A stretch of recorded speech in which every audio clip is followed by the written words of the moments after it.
Muy buenas tardes a todas y todos que nos están acompañando a esta hora.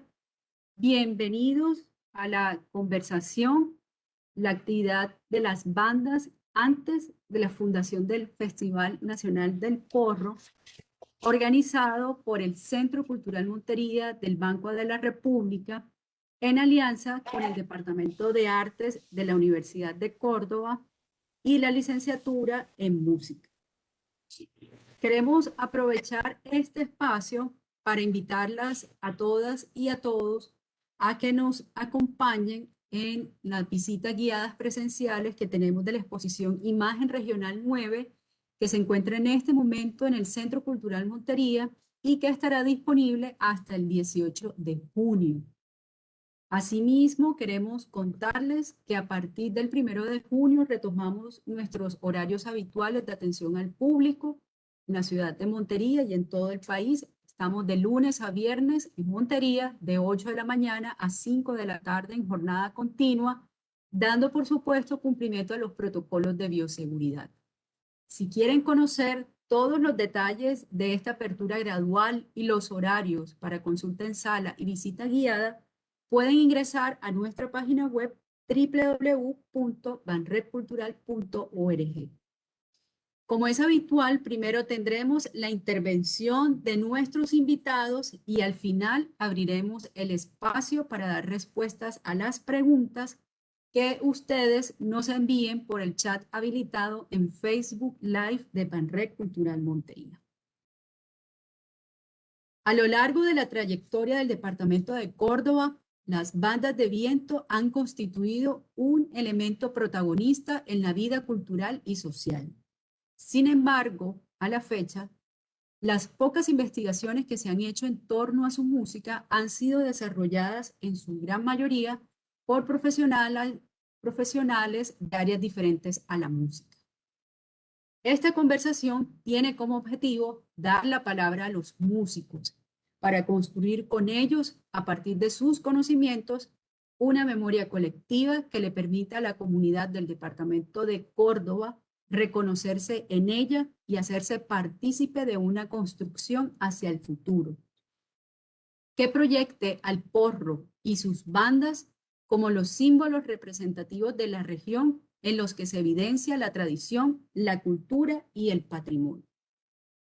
Nuestros invitados de esta tarde, que tenemos tres grandes invitados de lujo y que por supuesto no podemos dejar de pasar, extendernos un poco con la presentación de cada uno de ellos. El primero de ellos es el maestro Rafael Genes Guillín. Él es trompetista, arreglista, compositor y director. Nacido en el corregimiento de Manguelito. Es egresado de la Escuela de Bellas Artes en la ciudad de Montería, donde fue alumno de los maestros Johnny Sáenz Causil y Francisco Sumaqué Nova. Ha sido integrante de la banda departamental de Córdoba, la banda Nueva Esperanza de Manguelito, las orquestas de Pello Torres, Cacique del Sinú y el grupo Bongo. Es fundador de la super banda La Original de Manguelito, con quien ha realizado 25 trabajos discográficos y ha ganado en 6 ocasiones el Festival Nacional del Porro. Además, ha sido declarado ganador con varias obras musicales inéditas. También nos acompaña esta tarde el profesor Juan Carlos Jiménez Argel, nacido también en el corregimiento de Manguelito. A los 12 años de edad, inició su proceso de formación musical bajo la orientación de su padre, el maestro Reinaldo José Jiménez Martínez. Posteriormente estudió en la Escuela de Bellas Artes de la ciudad de Montería durante 3 años para después ingresar a la licenciatura en Educación Artística Música en la Universidad de Córdoba, donde además de seguir con el estudio del bombardino, también estudió trombón con la maestra Eliana Sumaqué. Igualmente ha recibido orientaciones de maestros como Ramón Benítez, Hernán Contreras, Juan José Rodríguez, Clemente Montalvo y Luis Martínez. Todos ellos destacados intérpretes del bombardino en la música de bandas de viento formato pelayero. En 2008 fundó su escuela de formación musical en el corregimiento de Manguelito con el nombre de Nuestra Generación Reinaldo Jiménez. Actualmente se desempeña como docente catedrático del programa de licenciatura en Educación Artística Música de la Universidad de Córdoba. Asimismo, se desempeña como director musical de la banda 11 de noviembre de Rabo Largo del municipio de Cereté, departamento de Córdoba. Por último, esta sesión será moderada por la profesora María José Alviar Cerón. Ella es músico e investigadora con dedicación a la docencia y el trabajo en gestión cultural en ámbitos educativos, culturales y espacio para el trabajo social, con especial interés en las manifestaciones culturales del Caribe colombiano. La profesora María José es doctora en música en el área de etnomusicología de la Universidad Nacional Autónoma de México, donde se graduó con la tesis El porro de los pelaos, sujetos anfibios en la disputa intergeneracional de las bandas pelayeras, que hace un detallado análisis sobre el tránsito transgeneracional del porro hacia los jóvenes de las bandas del departamento de Córdoba.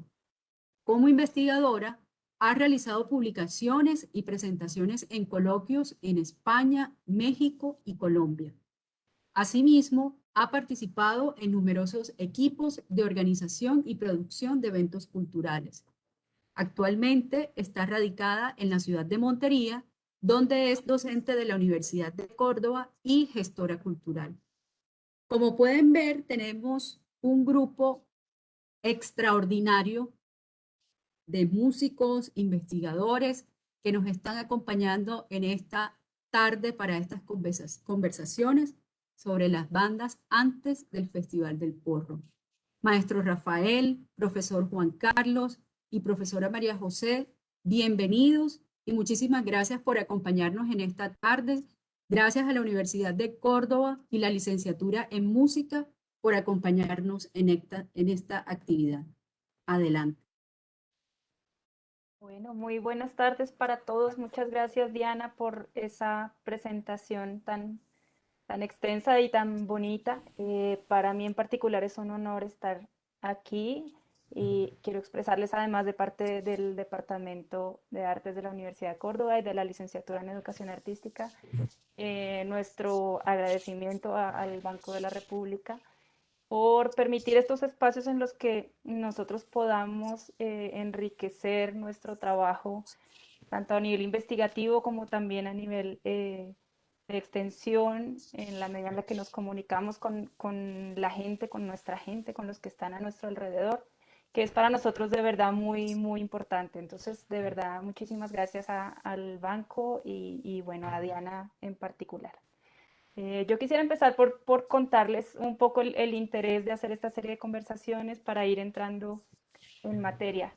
El programa de licenciatura en Educación Artística de la Universidad de Córdoba tiene ya más de 20 años trabajando, formando licenciados, sobre todo formando profesionales y seres humanos interesados en las prácticas artísticas, digamos, no unas prácticas artísticas en el aire, sino unas prácticas que están muy vinculadas con su propio territorio, ¿cierto? Que responden a las realidades de la región. Y uno de los intereses particulares de esta licenciatura, a ver, que estoy escuchando un eco en algún lugar. Ya.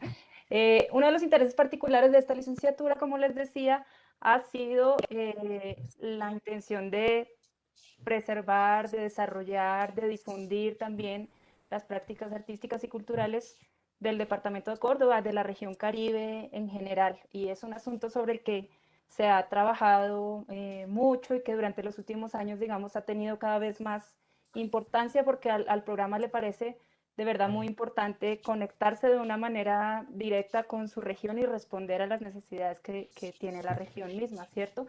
En este interés de replicar a través de sus profesionales, de replicar estos intereses ya en el impacto que tiene en la comunidad. Por esta razón, entonces, una de las líneas que nosotros trabajamos a nivel investigativo y, como les decía, también a nivel de extensión, es sobre las músicas del departamento de Córdoba y particularmente, bueno, tenemos intereses muy amplios en la música de bandas. En esta ocasión, entonces, ya como lo dijo Diana en la introducción, eh, quisimos hacer un conversatorio que llevara a los músicos a poner su propia voz, ¿cierto? A mostrarnos a través de sus experiencias, a través de todo su conocimiento, algunas cosas de las bandas de las que tal vez nosotros no sabemos mucho. Estábamos hablando incluso que tal vez la llegada del Festival del Porro fue un momento tan importante porque desde ahí, digamos, de ahí en adelante se empezó a recoger mucha información, pero de ahí hacia atrás está un poco menos documentado, tenemos menos información y hablamos, de hecho, nosotros como comunidad del departamento de Córdoba, no es muy común que hablemos de ello, ¿cierto? Y a nosotros nos parece muy importante entonces hacer este trabajo de hablar con los músicos para que podamos reconstruir esta memoria y, como les decía también Diana, pues podamos proyectarnos hacia el futuro de la misma manera. Yo voy a intentar, ya después de haber dicho esto, voy a intentar hablar muy poco, porque quiero más bien dar la palabra al maestro Rafael Genes y al maestro Juan Carlos Jiménez, a quienes les agradezco muchísimo estar aquí con nosotros. Los quiero invitar además a que dialoguen, a que dialoguemos todos, pues no solamente a través de la experiencia que tengan ustedes particularmente con sus bandas, sino de todo lo que ustedes hayan escuchado, de lo que recuerden de las otras bandas, de las otras experiencias, que yo estoy segura que todas las vivencias que tienen ustedes a través, por ejemplo, de sus familias, ahorita seguramente Juan Carlos nos contará un poco de su abuelo, y seguramente así entonces vamos a poder enriquecer muchísimo nuestra conversación. Prometo que no voy a hablar mucho más que esto, voy a empezar entonces a hacerles una serie de preguntas. Para empezar, yo quería eh, decirles que digamos, la poca información que tenemos a partir de la fundación del festival es que en esas décadas anteriores el Festival Nacional del Porro se funda en el año 1977 y lo que sabemos es que en las décadas anteriores había pocas bandas que estaban organizadas. De hecho, dicen que para el primer festival en el año 77 solamente llegaron 9 bandas, ¿no? Solamente lograron reunir 9 bandas que llegaran a participar, porque había muy pocas bandas que estaban realmente organizadas, en particular en el departamento de Córdoba. Entonces, mi primera pregunta, si quiere, empezamos con el maestro Rafael. Maestro, si de pronto usted sabe que le han contado o que recuerda, ¿cuáles eran esas pocas bandas que estaban organizadas o que existían en ese momento, digamos, más o menos para la década de los 70? Buenas tardes a todos y dándole las gracias por, por esta invitación, por esta charla del Banco de la República y la Universidad de Córdoba. Empecemos porque el movimiento bandístico se gesta desde 1930. 1930, claro, con anterioridad ya existían músicos aprendiendo a manejar el instrumento, pero como bandas organizadas.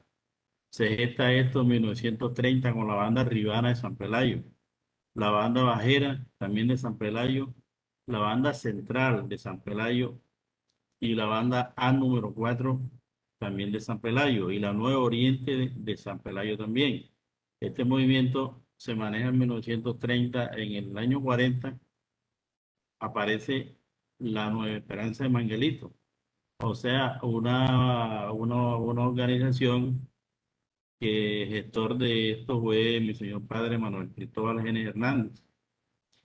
En 1947 también sale la banda San Jerónimo de Ayapel y la banda de Caimito, la escuela caimitera, con la banda 12 de octubre de Caimito. En los años 50 ya aparecen otras bandas como la de Ayapel, la de Montelíbano. En el año 60 aparece con la primera grabación de la Nueva Esperanza de Manguelito, Víspera de Fiesta, se gesta un crecimiento en las bandas. Sale la banda 19 de marzo de Laguneta, la Juvenil Yo, San José de Turubiejo, 11 de noviembre de Raúl Arco. Estas bandas hicieron o abrieron la brecha para que sí, la juventud se, o sea, se gestara más por aprender a tocar estos instrumentos y se formó un movimiento bandístico muy importante en ese entonces. A partir de los 70 ya nace otro movimiento bandístico ya de jóvenes, estado por el maestro Johnny Sáenz de Ciénaga de Oro, el maestro Guillermo Torres, en los corregimientos de Manguelito y Rabo Largo, Salitral, Colomboy, Las Aguaditas, todos estos pueblos tenían su escuela estada por este gran maestro de Ciénaga de Oro.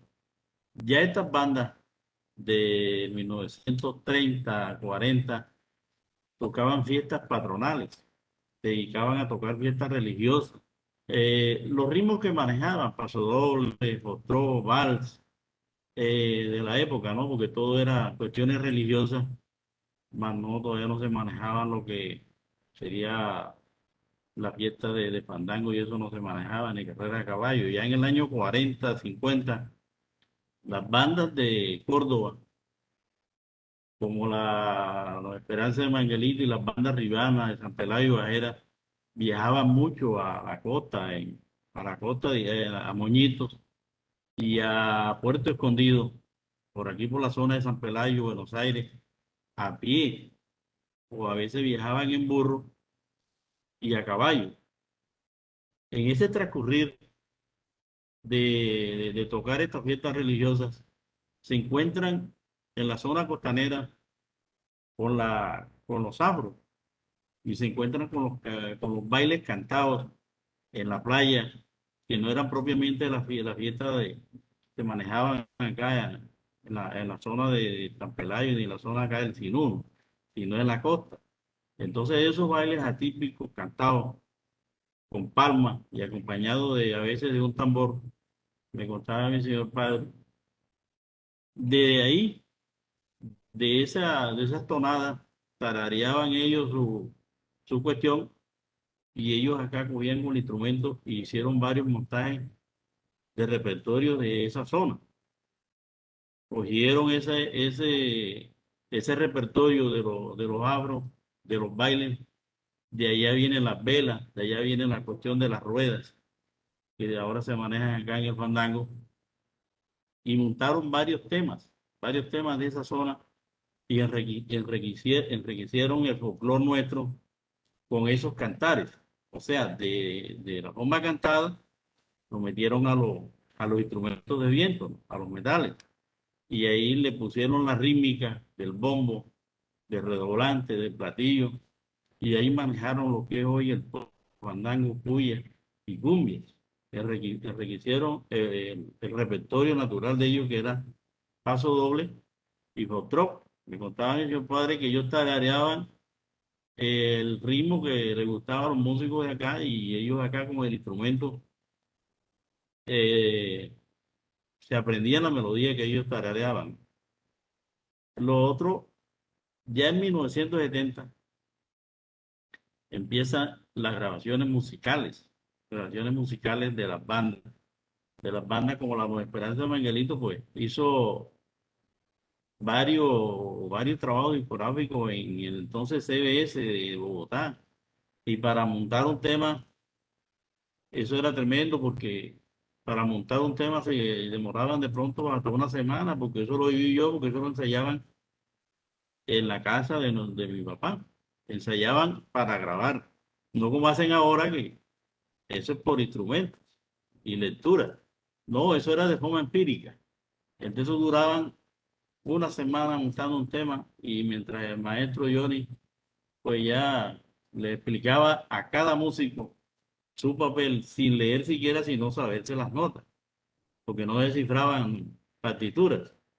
Entonces, eso era dispendioso montar un tema musical en ese entonces, pero de ahí surgió este movimiento que hoy son la gente que está representando el porro, actualmente viene de 1970 con este movimiento, porque yo me incluyo ahí, y casi todos los que estamos ahora vienen de esa cosecha del maestro Johnny Sáenz, pero ya con nuevas creaciones, no con las creaciones tradicionales que trajeron nuestros músicos de allá de esa zona costanera, sino las creaciones ya propias de nuestros músicos, creaciones hechas y montajes.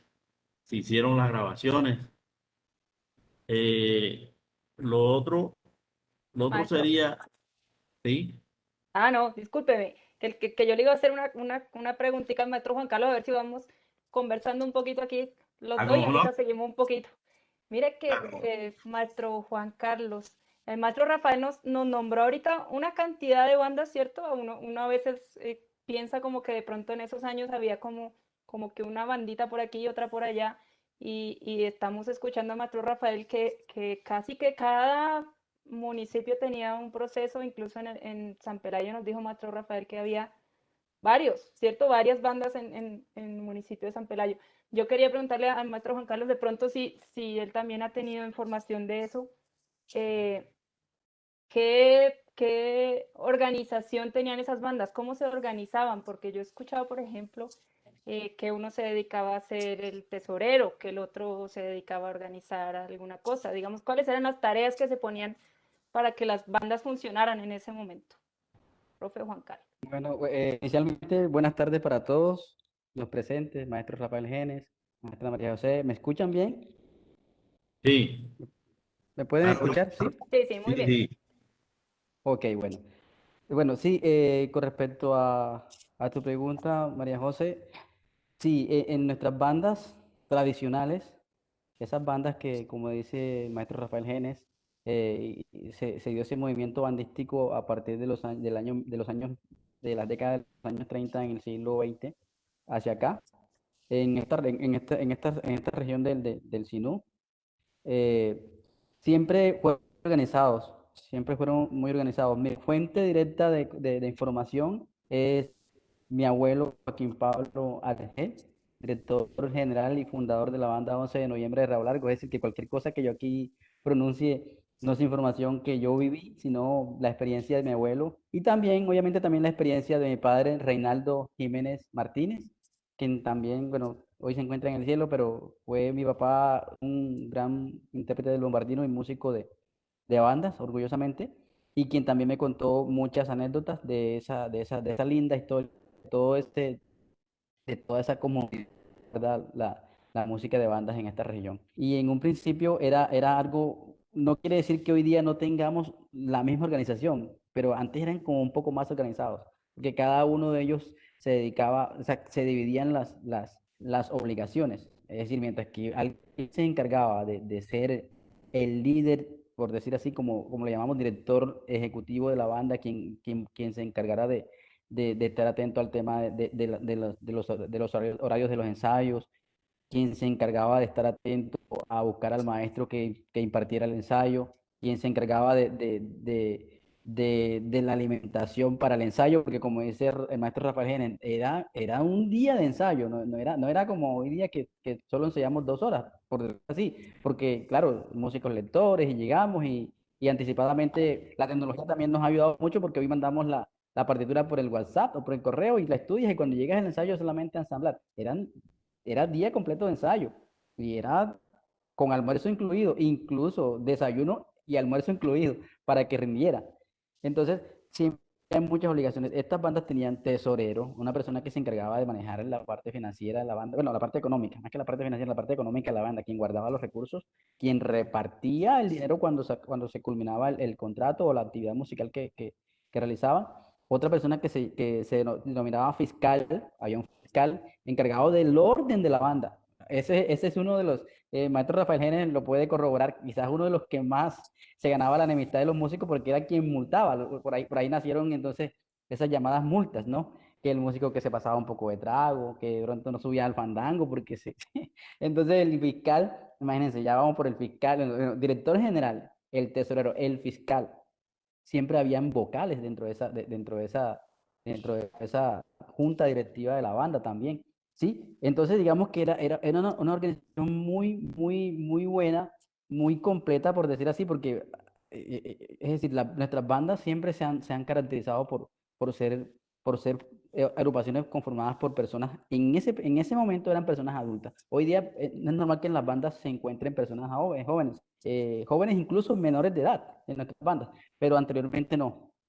Tengo entendido, y el maestro Rafael Génez lo puede decir, anteriormente, hablando de esa época de los años 30 hacia acá, de esa época, ya cuando el maestro Rafael Génez pronuncia el nombre del maestro Johnny Sainz, sí ya comenzó a darse la enseñanza y la práctica musical en jóvenes, quizás de edad un poco, pero antes no, antes era personas de 18 años en adelante quienes aprendían a interpretar un instrumento musical y quienes conformaban estas bandas. Entonces esa era la conformación de nuestras bandas en cuanto a la organización. Aparte del director general, había un director musical, bueno, hoy día nosotros le llamamos director artístico, director musical, pero era el maestro de la banda. Es decir, el director general era uno, no quiere decir que el director era quien hacía los arreglos, que el director era quien enseñaba la música, no. Esta banda, cada una, en este caso se citan a las bandas Nueva Esperanza de Manglito, 11 de noviembre de Raúl Largo, la banda Central, la banda Ribana y la banda Bajera de San Pelayo, que fueron de las primeras bandas, como dice el maestro Rafael Genes, que se fundaron aquí, así como la banda de San Jerónimo de Apel.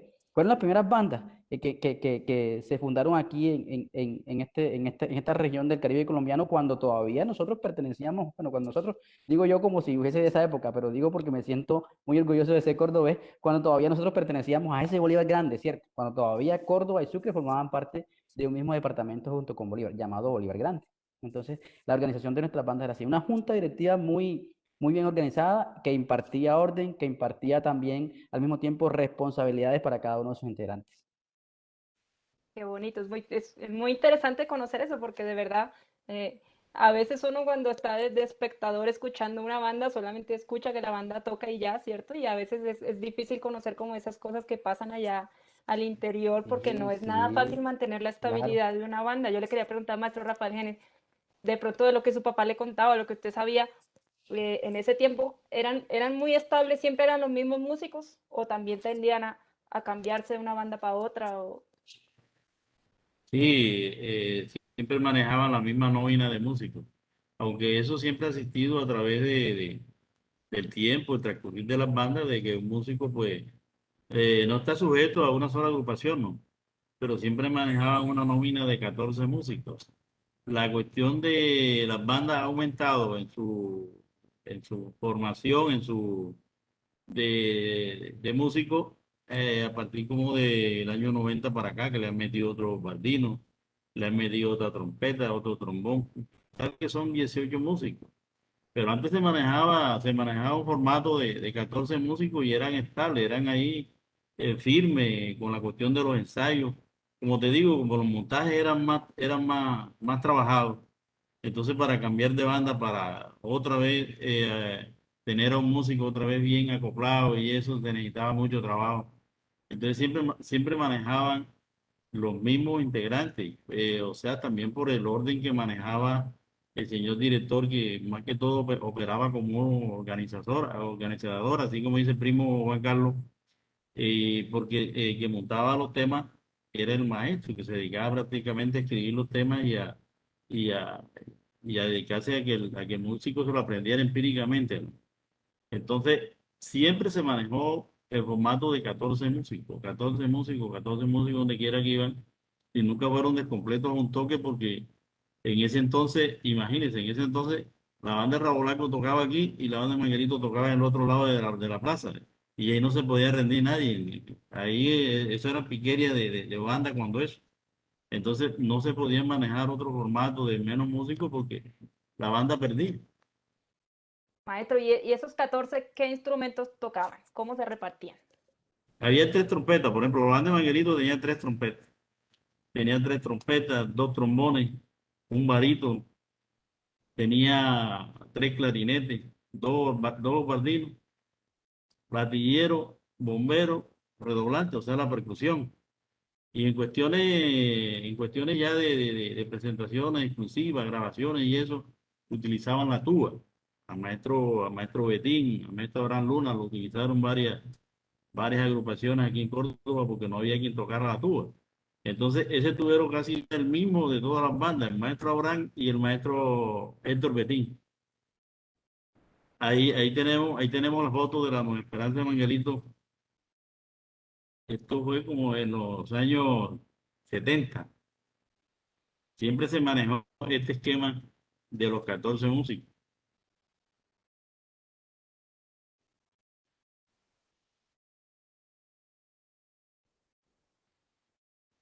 Ya, no encontraba lo del micrófono.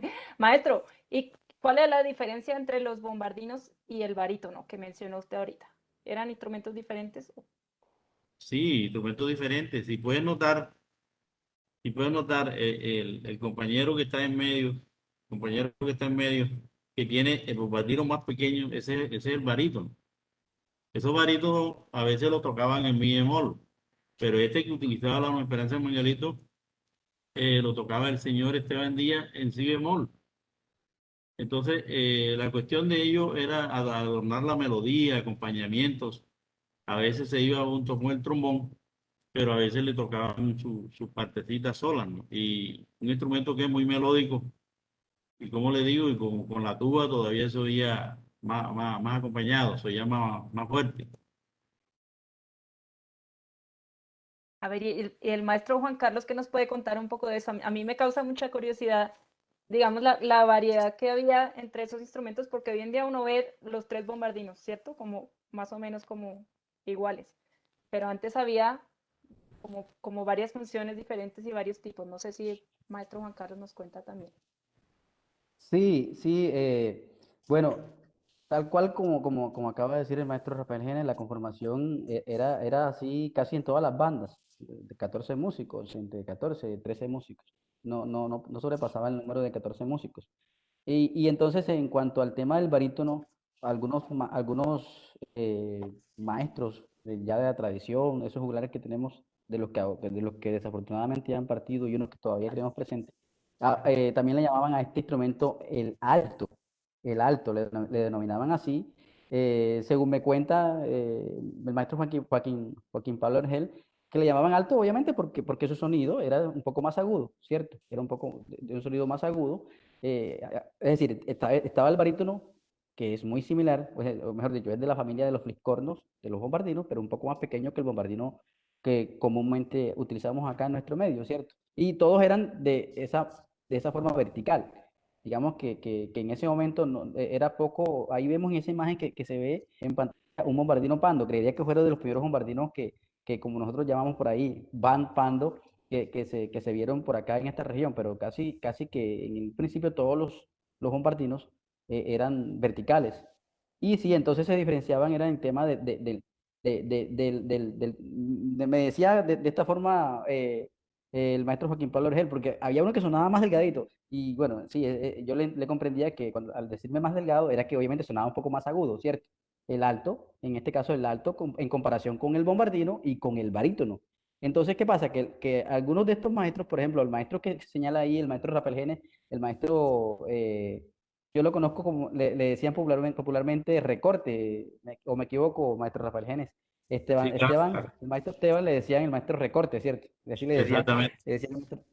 Y él tocaba el barítono, pero hacía las funciones del trombón. Es decir, no hacía función de improvisar, sino hacía las funciones del trombón, lo que también contextualmente, anteriormente le llamábamos ta-ta, que es una forma muy curiosa que uno encuentra en los músicos ya veteranos, en esos juglares que decían, no, yo hago ta-ta, ta-ta, sí, mente, exacto, porque la forma como acompañaban ta, ¿cierto? Entonces, era muy curioso ver esa función que ejercía el barítono muy similar a la que normalmente vemos en el trombón, ¿cierto? Entonces, para eso se utilizaba, en este caso, la gran mayoría de los baritonistas que en ese momento existieron. El maestro Esteban Recorte es creo que el más vivo ejemplo que yo tengo en mi mente porque él formó parte de la banda Nueva Esperanza de Manglito y también formó parte de la banda 11 de noviembre de Raúl Arco. y fue un maestro que tuvimos vivo hasta hace, creo que un año, desafortunadamente, que falleció, y oriundo de aquí del corregimiento de Manglito, lo pude ver, pude conversar con él, y es muy curioso. Para mí fue algo muy curioso porque yo no me levanté, digamos que mi momento musical ya no vio eso, ya no vio el baritonista, no vio el quien tocaba el alto, sino vio ya el trombonista. Incluso ya no vi el del tastá, muy poco. Creo que ya no vi el del tastá, pero el maestro Rafael Jensen lo puede corroborar que sí, así le llamaban a los intérpretes del trombón, porque solo se dedicaban a hacer esos acompañamientos que nosotros llamamos hoy día, pues un poco con términos más académicos, como que ritmo armónico, ¿cierto? Pero eran tastá, eso. Entonces, digamos que curioso. Y bueno, también aparte de eso, eh, se habla de una posible inclusión de otros instrumentos, como por ejemplo el el saxofón alto tenor, pero que no encajaron mucho por el tema de la afinación, precisamente por el tema de la afinación. Y nuestros maestros, los maestros que llegaron a un principio acá, sí conocían mucho del tema de la afinación, de las diferentes afinaciones de los instrumentos trapezoidales, pero hubo un momento en que ya los maestros nuestros comenzaron a apropiarse de eso. Y muestra de ellos son el maestro Cristóbal Genes, que en paz descanse, el maestro Joaquín Pablo Argel, el maestro, se me escapan otros nombres de esos que se quedaron ya aquí enseñando, porque el maestro Cristóbal Genes en un momento fue quien ya tomó las riendas y él mismo enseñaba su música también. Y asimismo, ¿aló, me escuchan? Sí, claro, el, el, claro, el claro. maestro, el maestro Joaquín Pablo Rangel, ¿sí? El maestro Tito Guerra, quien fue quien enseñó a gran parte de los músicos también de esta región. En este caso, entonces digamos que por la no comprensión del tema de la afinación entre una afinación mi bemol con una afinación si bemol, creo que ahí hubo un choque y fue donde comenzó a apropiarse perdón, a incluirse solo en este formato los instrumentos afinados en si bemol. En este caso fue desapareciendo un poco el barítono afinado en mi bemol, porque precisamente incluso yo alcancé a ver un corno en una banda. Eso sí lo alcancé a vivir. Precisamente cuando yo comencé a iniciar mi proceso de formación musical, formé parte de la banda Catalina de Carrillo, que la fundó la profesora Margarita Cantero, que en paz descanse, bajo la dirección del maestro Álvaro Castellano. Y ahí, en esa banda, aún presencié yo un corno dentro del formato y un corno afinado en fa. Uy, bueno, claro, el maestro Álvaro Castellanos ya sí era una persona un poco más entendida del tema, un poco más conocimiento, mucho más conocimiento, no un poco, sino mucho más conocimiento, y sabía manejar el instrumento con respecto a la afinación de los demás. Pero eso es lo que tengo de información, de alguna vivencial y otras más que todo experiencias que me han contado los maestros, pero sí, sí, el tema lo que más me causa siempre curiosidad es el tema del barítono y el alto. Fue algo muy chévere escuchar esa experiencia, porque eran instrumentos que hacían una función, como le digo, muy similar o igual a la del trombón cuando no sabían hacer otra cosa, porque también era muy limitado. A veces nuestros maestros anteriormente de pronto no trascendieron un poco más allá en cuanto a la interpretación, no porque no tenían las capacidades, sino porque eran limitados por el tema del uso del instrumento. O sea, ¿cómo uso un instrumento que está afinado en mi bemol y este va siendo si bemol, perdón, va en si bemol, el otro? Bueno, entonces creo que por eso fue que desaparecieron ese tipo de instrumentos del formato de nuestra banda, como tal. Vea, muy bonito. Maestro Rafael, y ahorita que estamos hablando de la inclusión de otros instrumentos, yo he sabido también que para esos tiempos antes del festival había bandas que empezaron a incluir congas y maracas, bandas que estaban un poquito influenciadas por el movimiento de las orquestas, de pronto más de Sincelejo, ¿cierto? ¿Usted qué sabe un poquito de eso? Sí, alcancé a oír la banda San Antonio de Movil. El maestro Delio Díaz dirigía en ese entonces. Sí, alcancé a escucharla personalmente con tumbadora y maraca. Incluso en un festival del porro trajeron guachi como para nutrir más la percusión, ¿no? Pero sí, sí, claro, y fue la primera banda que utilizó cantante, la banda de Momil, del maestro Delio Díaz. Y eso sabemos que no fue muy bien visto, ¿cierto? Pero para ese momento es muy interesante ver cómo tal vez a diferencia de lo que vemos ahora, las bandas eran un poquito más diversas, por decirlo de alguna manera, tenían un poquito más, de pronto un estilo más para allá, otro más para acá, de pronto lo que estaba contando ahorita el maestro Juan Carlos, que hasta se atrevían a incluir un saxofón, ¿cierto? Y tal vez... Sí, sí, claro, es que no sé cómo tienen ese rigor con las bandas de que tiene que ser, por ejemplo, Festival del Porro, del año 77 para acá, que tiene que ser trombón de émulo, ¿no? Es que los instrumentos se hicieron para hacer música. Yo soy uno de los que estoy de acuerdo que puede ser un saxofón, puede ser un corno, un barítono, cualquier cosa que sirva para, e incluso un acordeón se puede incorporar al porro porque todos esos son instrumentos para hacer música.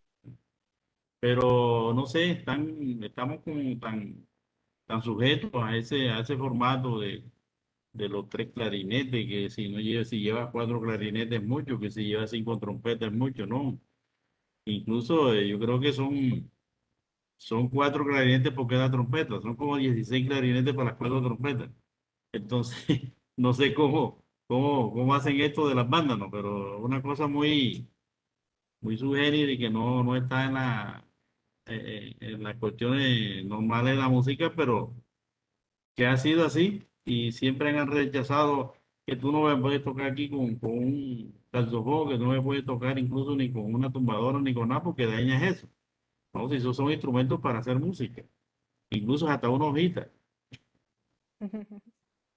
Claro, y son procesos muy interesantes, como les decía yo al principio, de pronto nosotros que somos más jóvenes que no alcanzamos a vivir esa época, o de pronto muchas personas que nos estén viendo que no tengan familiares músicos, que no les hayan contado eso, a veces de pronto uno ve las bandas de ahora y es difícil como imaginarse que en algún tiempo, por ejemplo, esas bandas llegaban a tocar con esos otros instrumentos, ¿cierto? Y es muy bonito también uno conocer como cuál ha sido ese proceso, Perdón, profe, a mí me pareció excelente la banda de Mojín, excelentísima porque yo viví esa época y era una banda muy acoplada, incluso y tocaba con sus tumbadoras, con sus maracas, pero esa era una cosa pero perfecta, se oía como, no sé, se oía llena, se oía enriquecida con la cuestión de la percusión. claro, muy interesante. Bueno, yo les tenía otra pregunta hablando precisamente de lo que hacían las bandas un poquito en ese tiempo, porque digamos que nosotros también ahorita un poquito más actualmente tenemos muy vinculada la banda con el porro, ¿cierto? Que sabemos que es la música más representativa de la banda, es lo que las bandas siempre han manejado y han tocado. Pero yo quería preguntarles también si de esos tiempos atrás, ustedes saben qué otras cosas tocaban la banda. Aparte, bueno, ya el maestro Rafael nos estuvo contando un poco de la música más para las fiestas religiosas, pero aparte de eso, ¿podían tocar alguna otra cosa? Sí, claro, como no, las bandas, te cuento esto, las bandas al momento de carecer de repertorio de creaciones musicales, por allá en los años 70, los años 60 que venían con eso de pasodobles y vals y algunos temas, se pusieron a grabar vallenato. La banda de Manguelito en el año 75 o 76, por allá en la CBS, grabó una cantidad de vallenato. ¿Por qué? Porque los músicos no estaban creando, no estaban haciendo temas inéditos, sino que cogieron esos temas del Poncho Zuleta, de Jorge Oñate, y los metieron al formato de la banda y los grabaron. Entonces sí podían tocar varios ritmos musicales. En la banda se puede tocar de todo, yo te digo que de todo, claro, siempre y cuando tenga unos buenos arreglos, esté bien montado. Y lo que te dije anteriormente, solamente la banda no son los trombones, las trompetas, el clarinete, como nos tienen sujeto a las bandas, sino que a las bandas se le puede incluir cualquier clase de instrumento, un acordeón, una tumbadora, a mí me parece excelente eso, unos saxofones, y cualquier clase de instrumento. Y podemos tocar o las bandas pueden tocar cualquier ritmo musical. maestro Juan Carlos, y de lo que le han contado también, bueno, ¿cuáles eran las diferencias entonces entre tocar porro y tocar otras músicas? Sabemos que el porro siempre fue como el fuerte, siempre ha sido y sigue siendo el fuerte de las bandas, que además tenía mucho desarrollo en la improvisación, ¿cierto? Que les permitía esas libertades. Y de pronto estas otras músicas, bueno, ¿cuál sería la diferencia de tocar otras cosas? Bueno, contextualmente el porro siempre pues se defiende, ¿no? Que nació acá en estas tierras, que es un ritmo pues muy auténtico y original de por acá, de esta región del Caribe colombiano, del Sinú. Pero tengo entendido que también, en este caso, es un poco más dado al tema de la homogenización que han creado los festivales. Digamos que esta charla es un poco antes del festival, pero creo que el porro comenzó a darse un poco más como la identidad de que las bandas no tocan porro por el tema de los concursos, ¿no? En este caso, no únicamente me refiero al Festival Nacional del Porro, me refiero también a festivales que hacen en diferentes lugares de la costa y del país. Pero también nuestras bandas tocaban, aparte de lo que el maestro Rafael Gena dice del vallenato, digamos que por no ser tan propio, quizás el vallenato no tuvo tanto impacto en cuanto a que nuestras bandas quieran, por decir así, conocer o verse más famosas por interpretar el vallenato. Pero lo que sí interpretó mucho en nuestras bandas fueron cumbias. En este caso, el maestro José Barros hizo una cumbia muy hermosa. Sí, José Barros, sí, el maestro José Barros, La Piragua y la banda 11 de noviembre, Raúl Algo tuvo que grabar La Piragua. O sea, el impacto de La Piragua a nivel nacional fue tan grande, esa composición, esa hermosa composición del maestro José Barros fue tan grande que la banda 11 de noviembre, Raúl Algo grabó La Piragua. Y eso fue un éxito. Me cuenta el maestro Joaquín Pablo Rangel cuando sacaron ese LP, esa grabación que hicieron en Medellín con disco Felito, si no me acuerdo, disco Victoria, disco Felito, algo así. Sacaron La Piragua y La Piragua, uy, ¿cómo así que la banda 11 de noviembre regrabó una canción? Porque La Piragua salió con letra, ¿cierto? Me contaron los abuelos que ese tiempo sí, navegaba en el Cesar una piragua. Bueno, entonces la banda 11 de noviembre grabó la cumbia la piragua. Y así como la piragua tocó grabar otras cumbias, o sea, la cumbia también fue bueno, aparte de ser un símbolo musical de Colombia, porque de Colombia también somos conocidos por la cumbia, ¿no? Inicialmente, pues antes, mucho antes que el porro, la cumbia fue como que ese género musical que nos identificó a nivel internacional.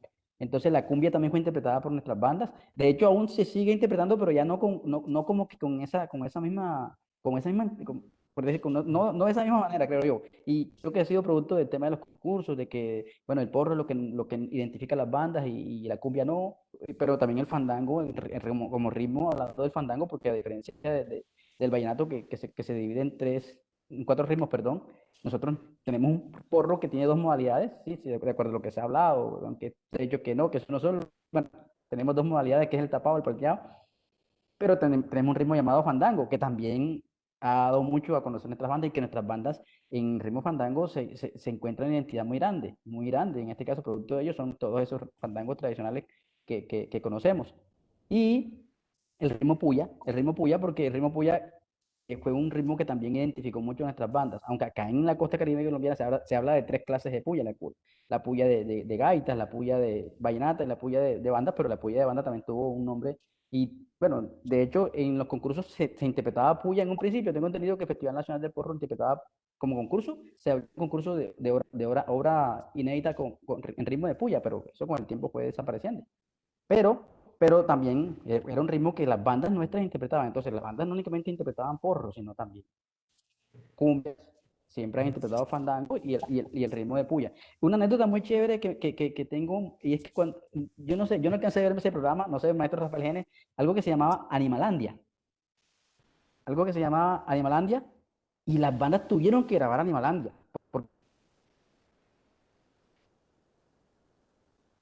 Yo creo que el audio. Creo que perdimos a Juan Carlos. Juan Carlos, ¿me escuchas? Sonido. Creo que lo perdimos porque él está hablando y no lo escuchamos. ¿Qué le pasa a él? Pero bueno, él allá. Juan Carlos, no te escuchamos, Juan. Pero la banda, ¿no me escuchas Ya, ahora sí, ahora sí. ahora? Nos quedamos en Animalandia, perdón. Tienes que repetir la historia de Animalandia. Sí, que era un programa yo no me acuerdo si bien si era un programa de televisión, ahora un programa radial. Antes De escuchaban Fernando novelas. González Pacheco. Fernando Fernando, González. exacto. ¿Cuál es usted la música? ¿Cierto? Algo así. Era un programa como de niño, de pelado. Exacto. Papare, pare, pate, pa, pare, pa, pare, pa, pare, pa, pare, pera, para, pa. Pa, pare, pare, pate, rai, la, la, la, la, la, la, la, la, la, la, la, la, la, la, la. Da, la, la, la, la, la, la, la. Sí, ese era. Esa melodía es rusa, primo. Esa Exacto. melodía Y las es bandas lo rusa. grabaron. Sí, Ok. claro, claro, las bandas. Y las bandas lo grabaron porque tuvo un impacto nacional y las bandas tenían que grabar música que le gustara al público, a quien bailaba con la música de bandas, a quien bailaba con estas agrupaciones y tocaba hacerlo. Entonces, como te digo, como para alimentar un poco esta idea, tocaban de todo, las bandas tocaban de todo. Y de hecho, hoy día todavía lo seguimos haciendo, seguimos montando vallenatos que tienen, pues, que tienen un mayor impacto en las emisoras, en las redes y toca también montarlo en la banda porque la banda digamos, las bandas le piden de todo, de todo, de todo, hasta champeta nos ha tocado montar en las bandas. Claro, porque la banda se debe a su público, ¿cierto? A lo que la gente Claro, la banda se ve a su pida. público y la banda es eso, la banda es eso. Digamos que yo creería, y no sé, pecaré, pero yo creería que una agrupación como la banda no la encontramos así tan fácilmente en otro lugar, porque es que a la banda le piden de todo y tocamos de todo. Lo que les pidan tocan. Bueno, y yo les tenía una pregunta ya como para ir cerrando y redondeando, hablando de todas estas cosas que tocaban y sobre todo de las fiestas, de los espacios en los que las bandas tocaban. Quería preguntarles un poco cómo eran esas fiestas, de lo que ustedes saben, cuánto duraban, sobre todo porque me parece de lo que nos cuentan que eran jornadas muy extensas, ¿cierto? Y de qué se trataba entonces la participación de una banda en esas jornadas en donde intervenía la banda y cómo era la relación con esas personas que estaban escuchando y bailando a la banda. No sé si el maestro Rafael nos cuenta. Sí, las bandas pues siempre se dedicaron o nos estamos dedicando todavía a tocar fiestas patronales donde hay sin número de actividades como alborada, hay procesiones, misas. Ahora se implementó como del año 60, 60 y pico por acá lo que llamamos fandango que trajeron de por allá de esa zona de Moñito. Y esas eran actividades pues extenuantes, fandango de 8 horas y la gente danzando alrededor de la banda y velas prendidas. Entonces la relación era casi mutua porque la banda le tocaba a los integrantes, nosotros los integrantes de la banda, le tocaba la alimentación en las casas de esa gente que estaban bailando ahí, ¿no? Entonces la unión entre la banda y la comunidad era muy cercana. Entonces la banda intervenía siempre en las misas y tocaban sus balas, y tocaban el potró, tocaban las cuestiones, o sea, nuestros músicos acá, incluso nosotros mismos, nos acostumbramos a decirle esos temas clásicos o piezas clásicas, el vale, potró y eso, pero ese era el repertorio que manejaban la banda en los años 30 40. Ahora no, ahora ya viene el porro, viene el fandango, como dice el primo, viene la puya, viene la cumbia, que la gente a veces pues tiene esa confusión entre puya y cumbia, pero bueno, ya eso es cuestión de cuestiones musicales, pero lo bailan también, ¿no? Y lo disfrutan cuando uno les interpreta estas melodías. Incluso aquellos fandangos, pues, ojalá que algún día pues que se vuelva a la tradición, ¿no? Muy hermosa esa época de los años 70 a 80 con estos grandes fandangos que ahora ahora no se ve. Profesor Juan Carlos, y usted que trabaja tanto ahí en la universidad, yo siempre he tenido esta curiosidad porque se dice que esos maestros de esos tiempos aguantaban esos fandangos de 8 horas, de 9 horas, y al otro día otro, y al otro día otro, y no se cansaban, ¿cierto? Y tocaban cada día más duro que el día anterior. Y uno escucha a veces que no, que es que esos músicos de antes como que no sabían tocar, no sabían técnica, no sabían nada. Yo me pregunto hoy en día, todavía me sigo preguntando, pero ¿cómo que no sabían si aguantaban tanto tiempo, ¿cierto? Alguna técnica muy desarrollada tenían, porque eso no es así tan fácil. Sí, mira, que eso es algo que de lo que se ha hablado mucho, sobre todo, a veces uno dice, no, pero es que en la academia se estudia la técnica, en la academia tal cosa, y sale siendo un músico con menos riesgo de maltratarte porque tienes la técnica, pero es que antes no, digamos que académicamente no se enseñaba, pero sí, bueno, académicamente yo hablo como que de la academia como institución, pero académicamente sí se enseñaba, porque nuestros maestros inicialmente, sin ser profesionales de pronto con un título, eran profesionales en la interpretación, ¿cierto? Es decir, el profesionalismo en este caso no se los daba un título, sino ese mundo, esa vida o esa universidad llamada vida de músico de bandas. Y de lo que sí doy fe yo, porque yo también orgullosamente nací así, en la música de banda. Yo antes de entrar a la Universidad de Córdoba a estudiar música, yo inicié también de la misma forma, porque mi papá, que en paz descanse, con su forma de enseñar también me enseñó así. No me decía, mira, que utiliza la sílaba, que utiliza, nada de eso, nada de eso. Y, y también me toqué fandangos, pero no tan fuertes como los de ellos. Yo creo que cogí un poco ya la,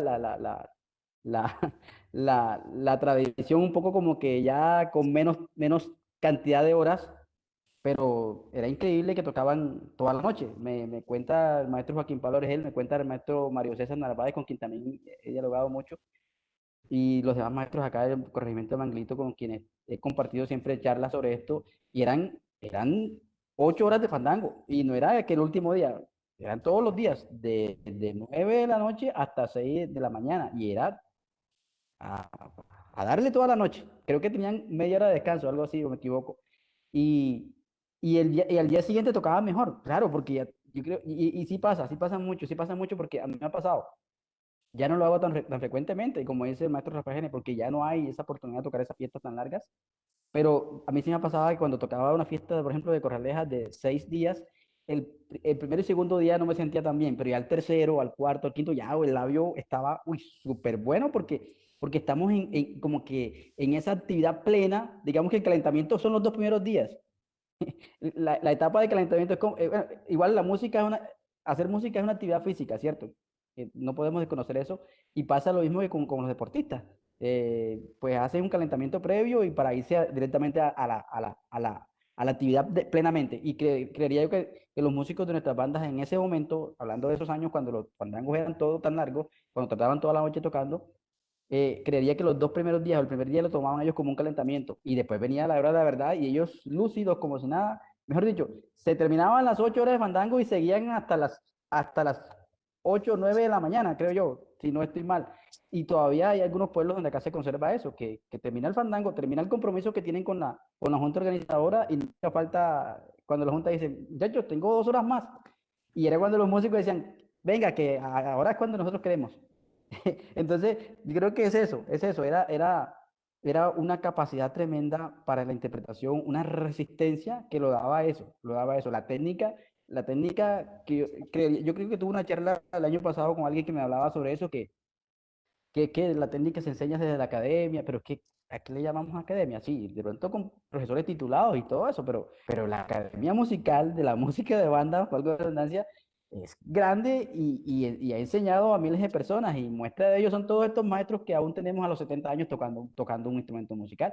Yo creería que ojalá Dios me dé vida para yo tener a los 60, 65 todavía las ganas de tocar, pero yo todavía veo maestros por ahí. 72 años, el maestro Mario César tiene 72 años, todavía toca el bombardino lúcido. O sea, una persona que uno ve, el maestro Cristóbal Genes, si no estoy mal, tenía 70 años todavía tocando el instrumento, ¿cierto, maestro Rafa? Sí, claro, Yo no sé claro. si nosotros, bueno, no sé yo no sé, hablo por mí, no sé si Dios me dé la oportunidad, pero estos señores, Dios mío, admirable. Y esa universidad de la vida, esa universidad de la banda, como esa creo que no hay. De hecho, el mejor ejemplo que uno tiene es eso. Yo a mis estudiantes siempre de énfasis les recomiendo, ¿quieres adquirir resistencia? Ves a tocar un fandango. Esa es la resistencia. ¿Quieres adquirir resistencia? Pues a tocar un fandango. Y creo que muchos maestros coinciden en eso. Yo hablo a veces con un maestro Hernán Contreras, que es un gran, excelente bardenista. Incluso con el maestro Ramón Benítez también me decía en una charla que tuve con él, es que el fandango, o sea, unas 5 horas de fandango es hacer una hora de, una sesión de estudio larga. Una sesión de estudio larga. Entonces, estudias, estudias interpretación porque te toca improvisar porque no tienes papel, ¿sabes? Es decir, cuando tú estás alejado de que tocas con orquesta, donde tienes la partitura, en el fandango no tienes derecho a eso. Entonces, la improvisación, estudias resistencia, ¿cierto? O sea, tocar un fandango, para mí, desde mi punto de vista, y para muchos maestros con los que he compartido, es hacer una sesión de estudio bastante rigurosa. Es muy interesante lo que estamos escuchando y particularmente de parte del maestro Juan Carlos Jiménez, que como les decíamos es profesor de la Universidad de Córdoba y a mí sí me parece que es eh, de resaltar el hecho de que él como profesor de la universidad y bueno, y nosotros los demás docentes que estamos en esta tarea, eh, que nosotros estamos en el trabajo también de reconocer esos saberes, ¿cierto? Que están fuera de la academia y que han estado durante tantos años, durante tanto tiempo de esas otras técnicas, de esas otras maneras, de esas otras formas de pensar, de concebir, el hacerse músico, que nosotros sabemos que no solamente pasando por la universidad ocurre eso, ¿cierto? Sino que ocurre de muchas maneras y de maneras muy complementarias en la vida misma. Fíjense ustedes que el profesor de la universidad le está diciendo a los estudiantes, váyanse a tocar fandango para que aprendan esas otras cosas que a lo mejor en la universidad no encuentran también, ¿cierto? Me parece muy bonito y muy interesante que podamos justamente tener esos momentos de reconocimiento y de donde nosotros podamos aportar justamente a ese reconocimiento. Yo quisiera ya para ir cerrando, pedirles a los dos si nos pudieran contar alguna anécdota de esas, de pronto el maestro Rafael, que su papá le haya contado. Alguna anécdota de esas bien curiosas de lo que pasaban los músicos en esos años, de esas cosas que uno ahorita no se imagina, pero que cuando se las cuentan le parece a uno así increíble. Y una de las anécdotas claras de lo que te comentaba anteriormente, que todas las bandas pues iban a las fiestas patronales que comer en las casas de la comunidad, ¿no? Del pueblo. Entonces, un compañero, pues ya llevábamos, ¿qué? 2 o 3 días de estar amenizando la fiesta y viene la correa, viene el fandango, viene la carrera a caballo, viene. Y los 2 días ya le habían dado pasteles, tamales. O sea, ya se había comido 6 tamales. Entonces, el día domingo, ya que era el último día, entonces el hombre ya venía el otro tamal para encima. Entonces digo, mira, doñita, pues no me abra ese pastel. Mejor empáqueme los otros dos para yo no venir más. Entonces, Imagínate. Bueno, y el maestro Juan Carlos, si nos cuenta una anécdota de pronto suya o de pronto del señor Joaquín Pablo. No sé si perdimos a Juan Carlos. Y por aquí estoy, ¿me escuchas? Ah, sí, sí. Ah, bueno, anécdotas. Wow, tengo muchas. Tengo muchas. Eh, bueno, una relacionada con la que acaba de decir el maestro, creo porque hablando de mi vivencia en la música de bandas, precisamente en estos días falleció una persona que le gustaba mucho la música de bandas. Si no estoy mal, era Rogelio Coronado, maestro Rafa. La esposa, Rogelio, Rogelio. Bueno, y Lino Luna también. bueno, sí, bueno, es un pueblo que se llama Corosalito, que pertenece al municipio de Chimá, ¿cierto? Sí, señor. Es un pueblo que tradicionalmente llevaba a la banda Nueva Esperanza de Manguelito a sus fiestas casi todos los años. Y cuando no llevaba a la banda Nueva Esperanza de Manguelito, llevaba la 11 de noviembre de Raúl Alcozar. No salían de esas dos bandas. Sus fiestas con esas dos bandas eran pues, mejor dicho, súper, súper, súper necesarias una de esas dos bandas en ese pueblo. Y cuando ya yo comencé a formar parte de la banda 11 de noviembre de Raúl Largo, y llegué a ese pueblo y dije que era de Manguelito, Dios mío, mejor dicho, me encarté. y me llevaron a comer a una de esas casas de esos dos maestros, de esos dos personajes de esos pueblos. Y Juan Carlos Jiménez, digamos que siempre ha sido una persona, ha sido una persona que le gusta bastante la comida, comer, pero yo no soy tan sí, exagerado para comer. Y me han sentado en esa mesa y me han puesto por aquí una bandeja de chicharrón, por acá una bandeja de bollo, por acá plátano con yuca, por acá el suero, por acá el queso. Dios mío, yo dije, esta vaina para cuántas personas será. Y yo solito en la mesa. Y yo decía, y yo con pena porque yo siempre he sido un poco penoso para comer en casa ajena. Eso sí, nunca lo he podido superar. Eso sí, lo puedo reconocer. Cuando tengo confianza, pues bueno. Entonces yo recién llegado a ese pueblo, no, tú eres el Manglito, venga para acá. Y comienzan a preguntarme por todos esos maestros, por el maestro Cristóbal, por el maestro Rafael Gene, por el maestro Mario Narváez, por el maestro Guido Rivero, por el maestro Reinaldo Jiménez, que es mi padre, que es padre de casa. Y cuando yo dije que era yo de Reinaldo Jiménez, porque mi papá sí comía bastante. Entonces, mejor dicho, total que me dio pena, yo tuve que preguntar, señora, ¿para cuántas personas esta comida? No, eso es para usted solo. Lo que sucede es que aquí estamos acostumbrados que el músico manglitero come bastante. O sea, el músico manglitero tiene fama de comelón. Y entonces comienzan a pronunciarme nombres. Reinaldo Jiménez, Garay, cuando Garay, que padre se tocaba en la banda Nueva Esperanza de Manglito. Garay es un músico, un gran músico que desafortunadamente también falleció, que un excelente bombardista que también se conoce, era muy famoso porque le gustaba comer mucho, o sea, en abundancia. Y bueno, pasé, creo que una anécdota muy chévere, al mismo tiempo pasé pena porque no fui capaz de dejar en alto el nombre del comelón de Manglito, sino que solo pude comerme un poquito nomás. Qué bonito, fíjense que de verdad lo que les decía ahorita, lo voy a repetir, fíjense que a veces uno se para al frente ahí a escuchar una banda o a bailarse un fandango y de pronto uno conoce todas estas cosas que suceden allá al interior, ¿cierto? De cómo los músicos llegan a la fiesta, de qué tienen que comer, de qué tienen que llevar, de cómo se organizan para ir, para venir, ¿cierto? Hay muchas cosas muy interesantes y que le explican a uno también. eh, las formas en las que esta práctica de las bandas se ha venido desarrollando y lo importantes que son para la vida cultural y para la vida social del departamento. Bueno, y no solo de Córdoba, ¿cierto?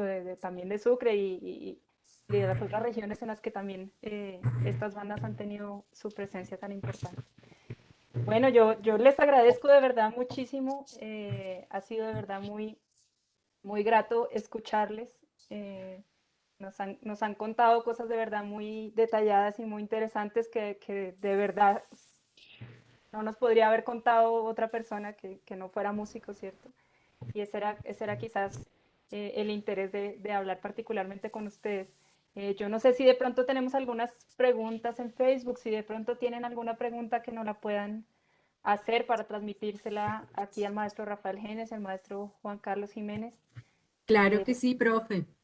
Pues primero, pues agradecerles por esta deliciosa y maravillosa conversación, entender también un poco sobre todo este proceso de las bandas antes del Festival del Porro, que es muy importante también como cuál ha sido cuál ha sido todo este proceso de la conformación, del desarrollo de las bandas, de la tradición, que viene por supuesto muchísimo tiempo antes del festival, que sin duda alguna pues se fortalece con el festival, pero sí es importante como conocer esta parte de los inicios. Les cuento que tenemos muchas preguntas, muchos comentarios en el chat, así que no creo que alcancemos a leerlos todos. Primero, pues, saludar a todos los que nos están acompañando a esta hora. Tenemos personas que nos están acompañando desde Cereté, desde Manguelito, nos están acompañando desde Bogotá, desde Manizales, desde aquí, desde Montería. Y bueno, tenemos como desde muchos lugares, no solamente de aquí de Córdoba, sino también del país. Hay también varios referentes y tenemos aquí una pregunta que nos hace Gina Ruz, a quien saludamos. Gina nos acompaña desde Cartagena. Su pregunta es, ¿de qué manera, a través de qué acciones o estrategias se puede preservar en la actualidad las músicas y el formato de las bandas de viento en nuestra región?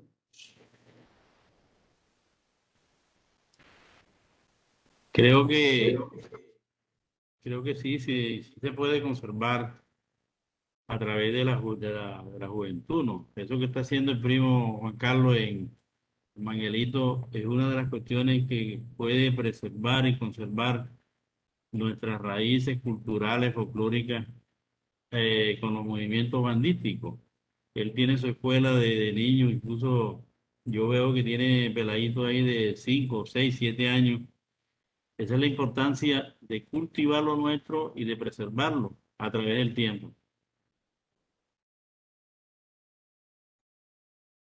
Sí, lo ha No sé dicho si el el maestro profesor Rafael Juan G. Carlos, adelante, Sí, profe. sí, como, tal cual como él está diciendo, hay muchas formas de preservarlo. Todo es querer hacer. Nuestra música de banda es muy valiosa. Cada día creo yo que toma mucha más fuerza. A mí cuando hablan de que no, que, oye, hay que rescatar no estamos rescatando, la música de banda sigue viva. Y no únicamente lo estoy haciendo yo, lo están haciendo los hermanos Corchos en Purísima, lo está haciendo Freddy Bravo en San Carlos, lo están haciendo mis amigos, hermanos Eder Sánchez, Omar Rodillo en el municipio de Cotorra. Creo que para darle respuesta a la pregunta de ella, lo que nos está faltando es un poco más de apoyo, un poco más de apoyo de los entes, de las entidades de alcaldía, gobernación, ganas de seguir preservando esto, la tenemos. No solamente yo, hay muchas personas que estamos en este mismo camino. En este momento están haciendo procesos en San Pelayo, en las veredas, en las comunidades rurales en San Pelayo, comunidades rurales en Lorica. Creo yo que nuestra música de bandas sigue vigente por mucho tiempo. Lo que sí nos está faltando, la estrategia de la cual yo creería que para redondear y dar respuesta a ella, la estrategia que nos hace falta es un poco más de apoyo. A veces lo buscamos, porque a veces también tenemos que buscar esos apoyos. Yo personalmente los he buscado, pero a veces son un poco cerradas estas entidades. Y bueno, creería yo que esa sería como que lo que estaría faltando para complementar todo este movimiento bandístico que se está dando en los niños, niñas, adolescentes y jóvenes en toda esta región. Gracias, maestros. También saludamos a la banda María Varilla que nos están acompañando. También nos acompañan desde San Pelayo. Aquí como complementando la pregunta de Gina, ella anota cuáles son los principales riesgos para la supervivencia de las bandas de viento y de las músicas que ustedes interpretan. Yo creo que no hay riesgo. No hay riesgo alguno, de pronto de que la generación envejezca y se acaben los semilleros que actualmente están, de pronto por ahí sí, pero no, la cuestión está constante que una generación le transmite a la otra. Hay bastantes niños aprendiendo en el campo musical, la instrumentación, el amor a la música, y creo que de pronto es riesgo por lo que está diciendo el maestro Juan Carlos del apoyo de pronto de alcaldía, de algún ente gubernamental, pero el amor del aprendizaje lo tenemos, que es lo importante, y para transmitir a las nuevas generaciones.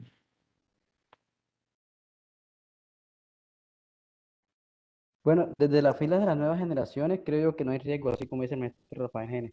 El único riesgo que considero podríamos tener o que tenemos es que desafortunadamente hay poco apoyo para la divulgación de nuestras músicas en los medios de comunicación. En este caso, hoy día, pues las redes sociales son las que nos están ayudando un poco, pero nuestra música de banda difícilmente suena en una emisora radial famosa, por decir así, de talla nacional, que es algo que creería yo que ahí sí estamos un poco estamos un poco en abandono, por decir así. Creería que falta crear políticas a nivel nacional, inicialmente a nivel regional, pero segundo a nivel nacional, que logren que nuestra música también pueda ser difundida en esos medios, así como han tenido impacto otros géneros musicales que no son del país, pues nuestra música, que es autóctona, que es colombiana, que es caribeña, pueda tener también espacios en esos medios radiales que tienen nombre en el país. Creería yo que ese es el riesgo que corremos con respecto a la difusión de ella, pero no con respecto a la preservación. Y nuestra última pregunta para cerrar, que es, eh, ¿qué opinan de la controversia que se ha originado alrededor de la autoría de los porros tradicionales en San Pelayo? Bueno, pienso de que esta controversia es una cuestión nula, no pasa de simples discusiones y de que una persona se quiera aprovechar del repertorio natural de las sabanas de Bolívar y Córdoba, de estos porros que fueron hechos. Entonces, no creo que esta controversia prospere, puesto de que estos porros, el ritmo natural que tenemos nosotros, María Varilla, Sapo Viejo, Soy Pelayero, bueno, todos los temas, incluso el Sapo Nuevo y varios temas, esos temas fueron traídos de la región de Moñitos y Puerto Escondido, como le dije anteriormente, por las bandas y los músicos que fueron allá que tararearon esas obras. Después que esas obras fueron grabadas por la banda de Manguelito en el año 61 y la banda bajera de San Pelayo, nuestros músicos no hay que echarle culpa en esto. Ellos mismos se repartieron la autoría de estos porros. El maestro Ramírez era un notario de San Pelayo, se adjudicó sus temas, él es el autor indiscutible porque él aparece en los registros de estas obras musicales. Entonces es difícil que ahora vengan y se trate de confundir a la opinión pública, porque esto es una confusión, incluso por cambiarle el chip a la gente, de que ya esos temas, todo el mundo sabe que María Vadilla de Alejo Ramírez, y ahora le saca otro compositor. Entonces no creo que esto prospere, porque es que mi señor padre, Manuel Cristóbal Hernández, me dijo de que él tocó con estos señores, y estos señores en ningún momento compusieron nada, no compusieron nada. O sea, no son autores de nada. Entonces, es difícil esto, ¿no? Me perdonan, pero este es mi concepto y el concepto asidero que mi papá tocó casi con todos los músicos de San Pelayo. Entonces, él dice que el autor principal de esos temas, por autoría de grabación, es Alejo Ramírez.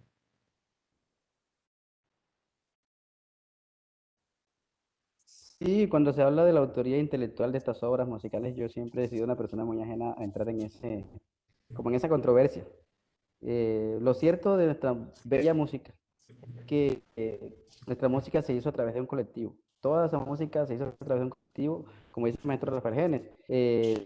No soy quien para decirlo en este momento, si hubo, si sí o si no, pertenecen al uno o al otro. Yo creo que aquí quien ganó fue la música de banda.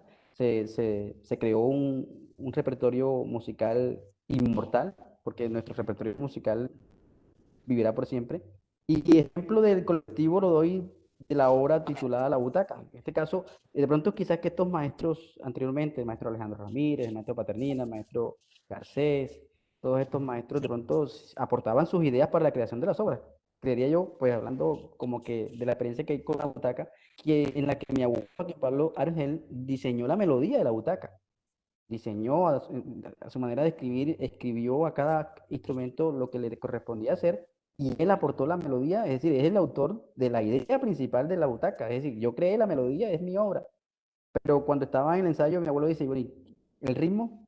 Porque no todo es melodía, nuestra música de banda tiene un acompañamiento rítmico, ¿cierto? Ritmo percusivo que también es importante y creo yo que La Butaca es una obra que se inmortalizó, sin duda alguna, una obra, obra más grande de mi abuelo Joaquín Pablo Orgel es La Butaca, y tanto así que suena en el Carnaval de Barranquilla, himno del Carnaval de Barranquilla, pero hubo un agregado muy importante o algo que le aportó la percusión, y es el solo de redoblante, y ese solo de redoblante o ese ritmo como tal fue propuesto por los instrumentistas de la percusión en ese momento.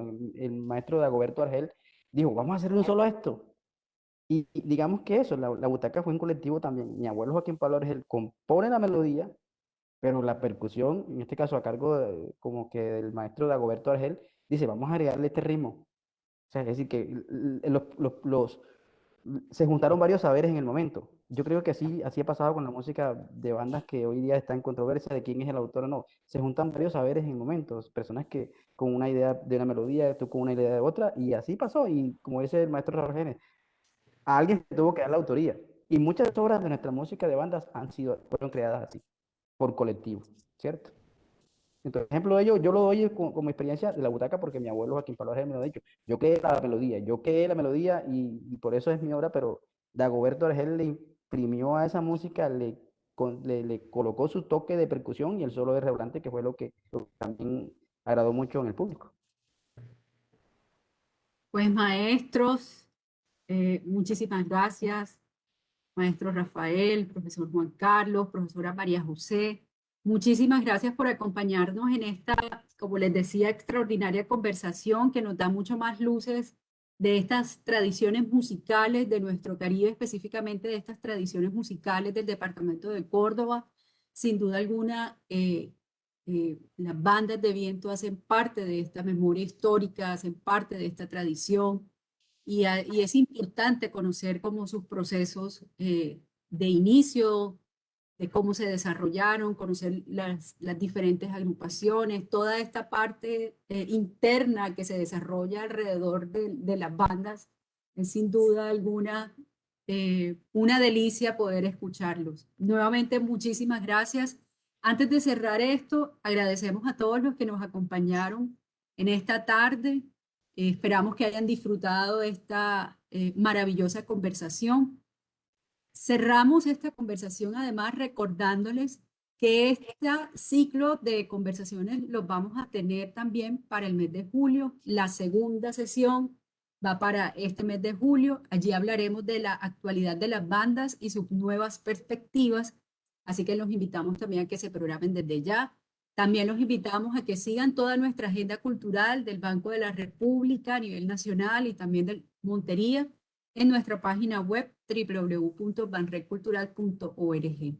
Les deseamos a todas y a todos una excelente tarde y a ustedes por acompañarnos también y por haber aceptado esta invitación. Muchísimas gracias. Gracias a ustedes. Gracias a ustedes por la invitación. Estos espacios son muy necesarios para seguir disfrutando de nuestra música, que por esta pandemia pues no la estamos disfrutando como quisiésemos o como siempre estamos acostumbrados, pero esto nos llena de alegría compartir eso. Gracias. Gracias.